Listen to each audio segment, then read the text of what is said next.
अस्सलाम वालेकुम नाज़रीन, मैं हूँ मोग़ीज़ सलीम। नाज़रीन, पाकिस्तान में या कराची में आंधी भी चले या तूफ़ान आ जाए तो ऐसा लगता है कि जैसे इमरान खान साहब की हुकूमत गिरने वाली है।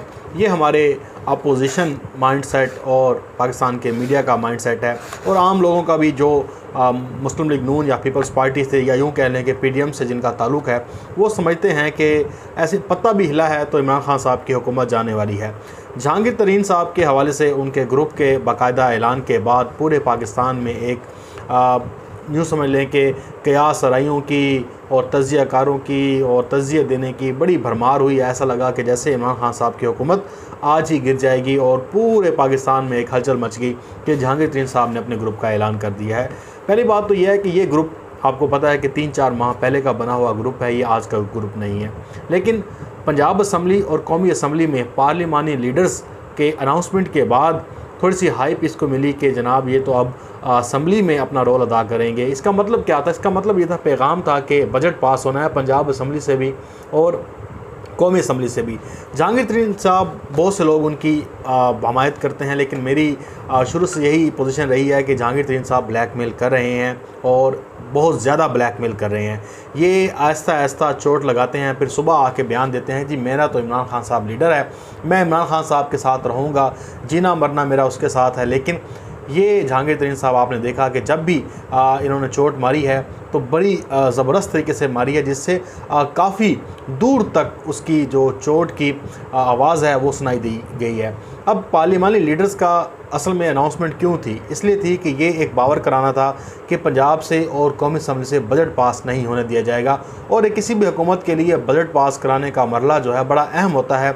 अगर खुश असलूबी के साथ, आसानी के साथ बजट पास हो जाए तो इसका आवाम पे बड़ा अच्छा इम्पैक्ट जाता है। लोगों में ये रद्द जाता है कि जी आराम से हमने बजट पास करा लिया। लेकिन बहुत मुश्किल से जब बजट पास हो और उसके ऊपर आपको पापड़ बेलने पड़े तो फिर ये तासुर जाता है जी बजट बहुत मुश्किल था और बड़ा ही खौफनाक बजट है। इस तरह से फिर लोगों की राय डेवलपमेंट होती है। अब जहांगीर तरीन साहब ने बैंकिंग कोर्ट से, आपको पता है कि उन्हें 31 मई तक अबूरी ज़मानत मिल गई है, और उन्होंने मीडिया से जब गुफ्तगू की कहा कि मेरा तो इमरान खान लीडर है। लेकिन उनके जो नीचे चेले चमाटे थे, चमचे थे, उन्होंने इमरान खान साहब की हुकूमत को भी गिराने का इशारा दिया और कहा कि अब आप बजट पास करके दिखाएं तो हम आपको मान जाएंगे, ये है वो है। लेकिन मैंने ट्विटर पर भी ये लिखा कि जब इमरान खान साहब ने जहांगीर तरीन को ये कह दिया था कि भाई आपके साथ ज़्यादती नहीं होगी तो फिर आप क्यों ये सब कुछ कर रहे हैं, तो इसका मकसद यही है कि जहांगीर तरीन साहब किसी भी तौर पर एहतसाब के शिकंजे में नहीं आना चाहते, और ना ही दूसरी बात यह है कि हुकूमत उन्हें पकड़ने की पोजीशन में है। अब आपको मैं बता देता हूँ कि बैंकिंग कोर्ट में आज बड़ा ही हैरानकुन एक अमल सामने आया कि जो FIA के डिप्टी डायरेक्टर थे वहाँ में मौजूद थे। बैंकिंग कोर्ट के जज ने पूछा कि जनाब हम इनकी बोरी ज़बान देने लगे हैं तो आप इनको गिरफ़्तार करना चाहते हैं मुलजिम को?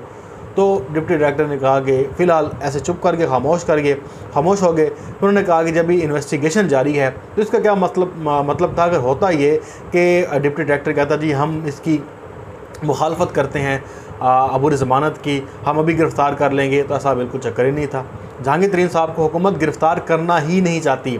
FIA को डायरेक्शन जो है वो ज़ाहिर बात है DG FIA ने दी होगी, वारिस ज़िया साहब हैं, और FIA का मौक़िफ़ अदालत में आपके सामने है कि वो फ़िलहाल शवाहिद पर काम कर रही है और उनके पास अभी इख्तियार ही नहीं मिला उनको कि आपने गिरफ़्तार करना है। ये बात तो तय होगी कि इमरान खान साहब की हुकूमत जहांगीर तरीन साहब के साथ लड़ाई मोल लेना नहीं चाहती। लेकिन अब जो सामने चीज़ें आई हैं वो ये आई हैं कि 3 अहम तरीन मुतालबात इस्टेब्लिशमेंट की तरफ से रखे गए हैं, जो अभी तक ज़राए के साथ हमारे साथ ख़बरें पहुंच रही हैं। वो ये है कि एक तो शहबाज शरीफ की बाहर जाने के हवाले से कि आप शहबाज शरीफ को बाहर जाने दें, सीधी सी बात है, इनको आप जाने दें। दूसरा, उन्होंने कहा कि जनाब जो पाकिस्तान में एहतसाब का अमल है इसको आप फ़िलहाल बंद कर दें, सियासी दर्जा हरारत कम करें, मुल्क में इस्तेकाम आए, और ये जो अपोजिशन और हुकूमत के दरमियान लड़ाई झगड़ा है ये ख़त्म हो जाए। यानी कि एहतसाब सारा कुछ कोल्ड स्टोरेज में चला जाए, ठंडा हो जाए, और मामला सियासी भी ठंडा हो जाए। तीसरा, उस्मान बुज़दार, उन्होंने कहा कि जो पंजाब से हैं उनको आप हटाएं, और जहांगीर तरीन की तोपों का रुख जो है वो एक तो उस्मान बुज़दार की जानिब था। उन्होंने इल्ज़ामात लगाए, उन्होंने कहा कि जनाब वो हमारे MPs जो हमारे ग्रुप के लोग हैं उनके ख़िलाफ़ कार्रवाइयाँ कर रहे हैं, उनके इलाक़ों में जो हैं जो सियासी तौर पर नामजदगियाँ हुई ब्यूरोक्रेसी में, वो ख़त्म की जा रही हैं, और इधर से और बड़ा कुछ मामला लेकर आए और एक पूरी चार्जशीट उन्होंने उस्मान बुज़दार की तरफ रख दी। हालांकि उस्मान बुज़दार को इसी ग्रुप ने बहुत ज़्यादा सपोर्ट किया था, लेकिन अब ये उनकी मुखालफत कर रहे हैं। लेकिन ठीक है, अगर आप उस्मान बुज़दार को टारगेट कर रहे थे तो फिर पार्लिमानी लीडर कौमी असम्बली में बनाने की क्या ज़रूरत थी? कौमी असम्बली में आपने पार्लियामानी लीडर क्यों बनाया? तो पंजाब में बनाना चाहिए था ना, वहाँ पे आपके ख़िलाफ़ कार्रवाइयाँ हो रही थी। हुकूमत में, कौमी असम्बली में तो आपने कोई किसी को चार्जशीट नहीं किया, वहाँ पे बनाने का क्या मकसद था? तो ये सारी चीज़ें समझ आती हैं। अब देखिए, 3 इस्टेब्लिशमेंट के जो अहम तरीन इमरान खान साहब पे दबाव है वो यही है कि शहबाज शरीफ बाहर जाएँ, तीसरा आपके पास उस्मान बुज़दार हटें, और ये जो एहतसाब का अमल है इसे आप कोल्ड स्टोरेज में डाल दें। लेकिन इमरान खान साहब इस पे कभी भी मानने को तैयार नहीं है। वो कहते हैं कि जनाब मेरी हुकूमत चली जाए, चाहे जो कुछ मर्ज़ी हो जाए, मैं लड़ने के लिए तैयार हूँ। अब आप देखें कि जो अदालत में हुआ लाहौर हाई कोर्ट में, अब शहबाज शरीफ का वकील कहता है कि जनाब आपने आर्डर दिया था, आर्डर पे अमल दरामद भी आप कराएँ। लेकिन अदालत ने कहा है कि हमने आर्डर दे दिया, अमल दरामद कराना हमारा काम नहीं है, आप मुतल्लिका इदारों में जाएँ। और यही हुकूमती वकील ने यहाँ पे बताया शहबाज शरीफ की ज़मानत के हवाले से और उनके बाहर जाने के हवाले से जो दरख्वास्त आज दायर थी, उसमें उन्होंने कहा कि जनाब हम हुकूमत हैं, शहबाज शरीफ ने कागज़ अपने हाथ में लहराया और लाहौर हाई कोर्ट के बाद वो पहुँच के डायरेक्ट एयरपोर्ट पर, तो ये काम नहीं है। हाथ में लहराना कागज़ नहीं है, आपने मुतल्लिका इदारों को देना था ताकि वो इसके ऊपर कार्रवाई करते। ये इन्होंने मुतल्लिका इदारों को रजू नहीं किया और लाहौर हाई कोर्ट का आर्डर अपने हाथ में लेकर घूमते फिरते रह गए। और जब इनको पता चला कि जनाब असल कार्रवाई तो ये है कि आपने इदारों के साथ पास जाना है, वहाँ पर अपना नाम निकलवाना है, सारा कुछ सिस्टम अपडेट कराना है, तो फिर ये इदारों के पास गए हैं।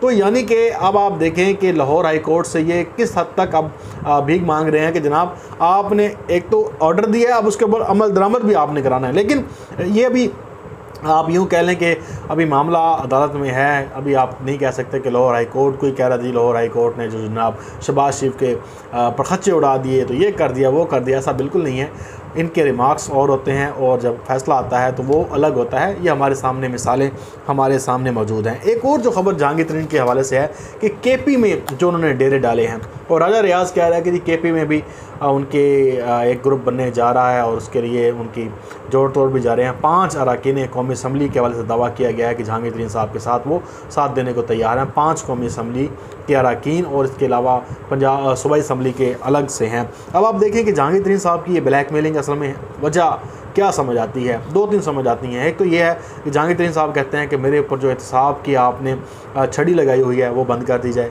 दूसरा, कुछ हल्के जो इंडिपेंडेंट भी हैं और मेरे काफ़ी उनके साथ बातचीत डिटेल के साथ, उन्होंने कहा कि एस्टेब्लिशमेंट का भी कोई प्रेशर है और जहांगीर तरीन साहब इस तरह का बड़ा कोई इकदाम नहीं ले सकते, जबकि हुकूमत एक पावरफुल है और उसके खिलाफ अपोजिशन इतनी डरती है, तो जहांगीर तरीन साहब किस तरह से ये स्टैंड ले सकते हैं? तो कोई ना कोई इसके पीछे गड़बड़ है या कोई ना कोई ऐसे मामलात हैं जिसकी वजह से इमरान खान साहब के ऊपर दबाव डाला जा रहा है। लेकिन सोशल मीडिया पर हमने देखा कि जहांगीर तरीन के हवाले से तमाम लोगों ने जहांगीर तरीन साहब को राय को गलत करार दिया और कहा कि जहांगीर तरीन इमरान खान की वजह से था और इमरान खान के साथ जहांगीर तरीन नहीं है तो फिर ख़त्म, पीटीआई इमरान खान से है और इमरान खान पीटीआई से हैं। तो ये एक साहब ने फैसला मुतफ़िक़ा सुनाया और लोगों ने ट्वीट्स भी किए और जहांगीर तरीन साहब के तमाम इक़दामात को कंडम किया और कहा कि जहांगीर तरीन साहब आप रेड लाइन क्रॉस कर रहे हैं, ये रेड लाइन क्रॉस नहीं होना चाहिए। जहांगीर तरीन साहब ने अगर इमरान खान साहब से मुँह मोड़ा तो हमारा भी जहांगीर तरीन साहब से कोई वास्ता नहीं है और इन लोगों को अगले इलेक्शन में पता चल जाएगा कि किस तरह से इन्होंने इमरान खान साहब से मुँह मोड़ा है।